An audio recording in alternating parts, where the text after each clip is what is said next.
గోదావరి వరద మళ్లీ పెరుగుతుంది. పరివాహక ప్రాంతాలలో గోదావరి అనుబంధ నదులు, వాగులు ఉధృతంగా పొంగి పొర్లడంతో ఆ వరద నీరు గోదావరిలో చేరి గోదావరి మళ్లీ పెరుగుతుంది. ఈ గోదావరి వరద ఉధృతితో దుమ్ముగూడెం మండలంలో లోతట్టు ప్రాంత ప్రజలకు మళ్లీ కష్టాలు మొదలయ్యాయి. భద్రాచలం చెర్ల ప్రధాన రహదారిపై తురిబాక బ్రిడ్జి వద్ద గంగోలు బుర్ర వేముల గ్రామాల మధ్య భారీగా గోదావరి వరద నీరు చేరడంతో భద్రాచలం చెర్ల ప్రయాణ రాకపోకలు పూర్తిగా స్పందించాయి. దీంతో పాటు దక్షిణ అయోధ్యగా పేరుగాంచిన ప్రముఖ పుణ్యక్షేత్రమైన పర్ణశాలకు ఏళ్లు మార్గంలో సబ్ స్టేషన్ వద్ద గోదావరి వరద నీరు చేరడంతో ఆ గ్రామానికి కూడా రాకపోకలు నిలిచిపోయాయి.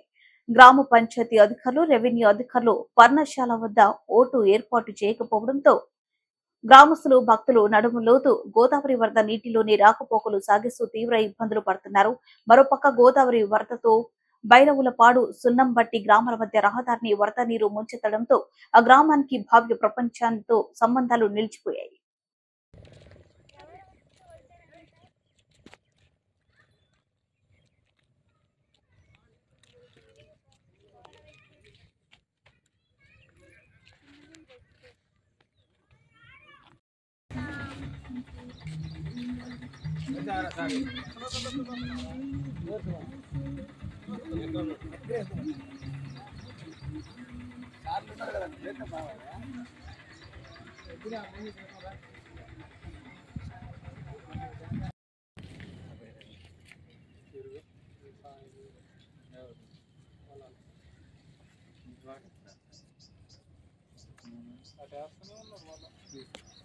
అడుగు దాకా చాగుతుంటాడు కదా తిరిగిట